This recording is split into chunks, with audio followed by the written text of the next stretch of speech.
If there was any persuasion by the American president or his senior officials, it would have been persuasion of the Pakistanis. They would have had to be persuaded. We don't need to be persuaded because we don't want war. We have enormous respect for the American presidency, and we will speak with that respect in mind. But broadly speaking, our understanding is a bit different. We are not interested in prolonging conflict. This is not the opening salvo in some sort of war.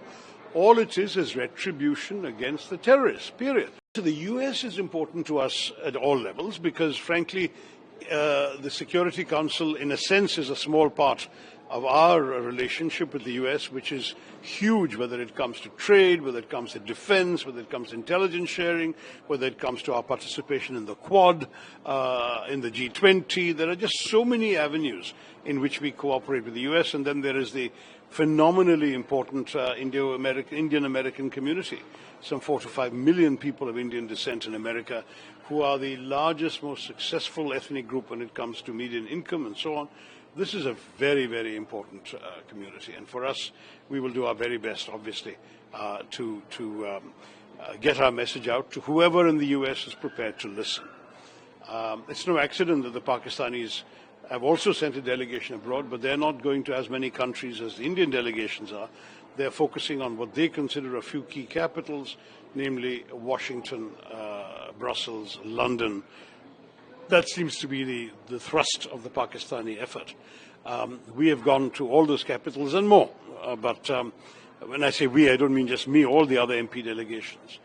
But in Washington, we'll have the interesting phenomenon of the Pakistani delegation in America on almost exactly the same dates. They've been in New York, I believe, today and tomorrow they'll be in New York. Thereafter, yesterday and today, I beg your pardon, in New York. Tomorrow onwards, they will be in Washington while we are in Washington on the same dates. So there's going to be some, perhaps, increase in interest because of the fact there are two dueling delegations, as it were, in the same city. So since this India-Pakistan war, United States is one country that has always been on headlines because of Donald Trump, who has been claiming a mediation or getting a ceasefire between the two countries. During our engagements there, will this come up? How do I know what will come up, Ayushi? We'll have to wait and see what questions people ask. Look, we have enormous respect for the American presidency, and we will speak with that respect in mind.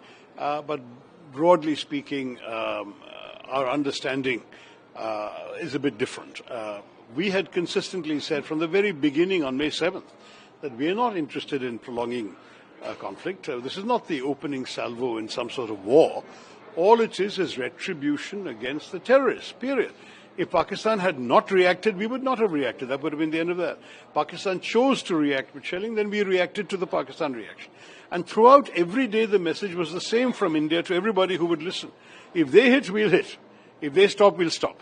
We don't want war. We want to focus on our growth and development. This message was given to everybody. Our foreign minister was getting calls from other foreign ministers. He was saying the same thing. So in that sense, no one needed to persuade us to stop. We had already said stop. So if there was any persuasion by the American president or his senior officials, it would have been persuasion of the Pakistanis. They would have had to be persuaded. We don't need to be persuaded because we don't want war. We want to focus on development. That's the basic message. So Western media seemed to have ignored India's proof of damage to Pakistani assets and relied on Pakistani military briefings. What will you say on Western media hypocrisy, who even called terrorists as gunmen? And since you are going to give interviews there, are you going to change? Let's wait and see till I actually encounter the Western media rather than telling the Indian media first. But thank you, Ayushi, for the question. I'm forewarned. Last question. Washington, D.C. also holds headquarters of big financial institutions like World Bank and IMF. Yeah. World Bank recently unveiled a $40 billion long-term financial support to Pakistan, and IMF also bailed out recently. What is your assessment on that? See, we don't begrudge any country its development. If the money is to be spent truly on getting people out of poverty or helping deal with development issues, why would we object? We are humane. We believe in all the sort of well-being of the poorest of the poor in any country. But if that money simply enables Pakistan to divert more resources to supporting terrorism, to arming themselves to attack us, and so on, then it would be most unfortunate. And I hope that the World Bank and the IMF, both of which are bodies in which India does have some influence, I hope they will both be told by our diplomats there that it is extremely important to have complete safeguards to ensure that this money is only spent the way it's supposed to be spent. Money is, after all, fungible, right? Let's say you were going to spend 10 rupees on defense and somebody comes and gives you 20. You will happily take 10 and put the other 10 to defense and save yourself the first 10. This is the kind of human nature. So any lender must take adequate precautions to ensure that their money is only spent for the purposes for which it is being given. Otherwise, frankly, we would not object normally to development assistance per se.